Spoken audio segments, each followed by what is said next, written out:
All right, so today we are in book 4. So make sure that you're working out of book 4. And we are going to be switching to division. So everything that we do in book 4 is going to be about dividing. Today we're going to do lessons 1, 2, and 3. 1 and 2 are very short, and then 3 we will do the lesson. So again, you're in book 4. And you're just listening for now. So we will explore quotients of different sizes. Sorry, my mouse is going crazy here. Okay, so here is a division expression, 60 divided by 4. In this division, we call 60 the dividend. So the dividend is what you see inside the box, is what I call it. 4 is the divisor. So that 4 is what's on the outside of the box. And then the result or the answer to a division problem is the quotient. So the answer will always be on top there. So quotient is 15. 60 divided by 4 is the 15. So meanings of division. This is lesson 2. So we will explore ways to think about division. So you're just listening. Suppose 24 bagels are being distributed into boxes. The expression 24 divided by 3 could be understood 2 ways. So we could do it this first way, where 24 bagels are distributed into 3 boxes, and that's the picture that you see. So there's 3 boxes. All of them need to equal 24, and as you know, 24 divided by 3 is 8, right? So there's 8 in each box. Another way that we can do it is 24 bagels are distributed into boxes with 3 bagels in each box. So now there's 3 in every box, and then now you're left with 8 boxes. So you can see it either way. Okay, so in both of the examples you saw, the quotient is the same. 24 divided by 3 is 8. It has different meanings in each case. In the first case, 8 was the number of bagels in each of the 3 boxes. And then in the second example, the number of boxes were formed with 3 in each box. So the key to everything is that these ways are related to multiplication. As you know, multiplication is the opposite of division, or the reciprocal of division. That's what we call that. So if you see this first one, 3 times 8 is 24. So 3 groups of 8 make 24. And then if you have 8 times 3, right, 24 can be represented as 8 groups of 3, which makes 24.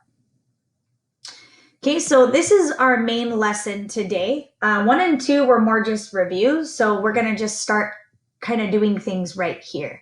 So we're on lesson 3. Let's explore situations with division. So here's the little summary. You're just listening for now. If a situation involves equal sized groups, it's helpful to make sense of it in terms of number of groups. So the size of each group and the total amount. Here are 3 examples to help better understand what we're talking about. So the first one says, suppose we have 3 bottles with 6.5 ounces of water in each. The total number of water is not given. So you see your little diagram. There's 3 bottles or 3 boxes, and there's 6.5 ounces in each one. So we can express the situation as multiplication. So 3 times 6.5, and we would find our answer.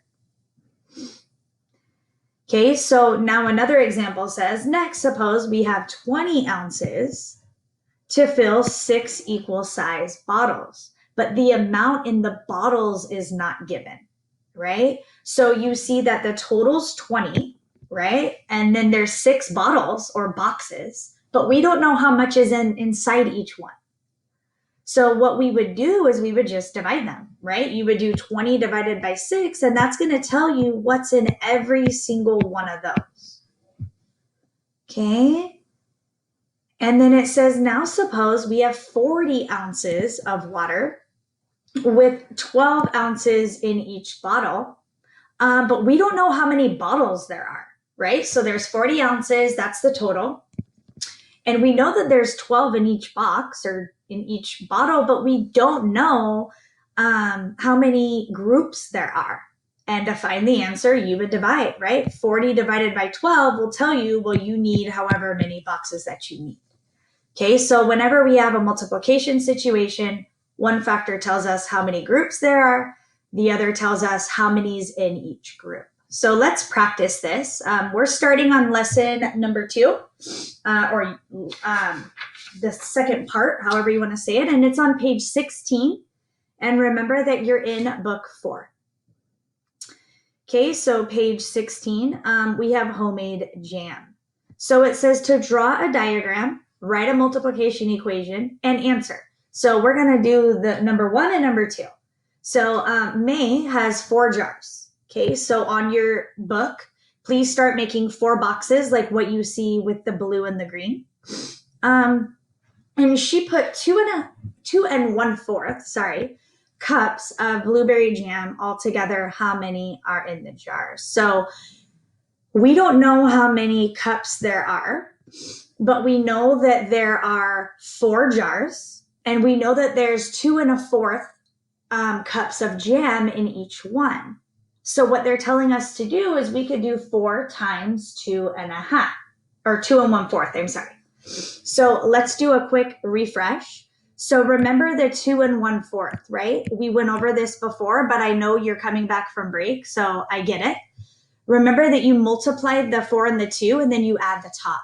So 4 times 2 is 8, plus 1 is 9. So this 2 1/4, I'm sorry, actually makes 9/4. So that's the number we're going to multiply. So 4, remember you need a 1 under it, times 9/4. Okay, and you know 4 times 9 is 36. 1 times 4 is 4. And then you divide them. 36 divided by 4 is 9. So there's 9 cups. That's the answer. Okay, so you should have the diagram, and you should have everything that I worked out in red on page 16. Okay, now we'll do this next one. Priya filled 5 jars. So you're going to draw 5 boxes like you see with the blue and the green right there, using a total of 7 1/2 cups of strawberry jam. How many cups are in each jar? Now this one can't really be solved the way the one above was. What I honestly did is I didn't even really use math. I honestly used a diagram, which I know you guys think is different because I don't do that all the time. But I just kind of figured this out. Well, there's 5 boxes or 5 jars, right? And I'm trying to get to 7 1/2. Well, I know that there's 5 whole numbers. 1, 2, 3, 4, 5. So those are going to represent 1 whole, right? Now I have 2 1/2 left. Sorry, that's a 2. I don't know why that's doing that. So 2 1/2 are left. So I need to kind of distribute these, right? So I'm going to put little X's. This is half. And this is half, right? So that's 1. So now I'm left with 1 1/2, right? And then I'm going to put an X here. That's half, and that's half. So that takes away 1. So now I'm just left with half, and that's that half. So the answer is, how many is in each box? Your answer is 1 1/2.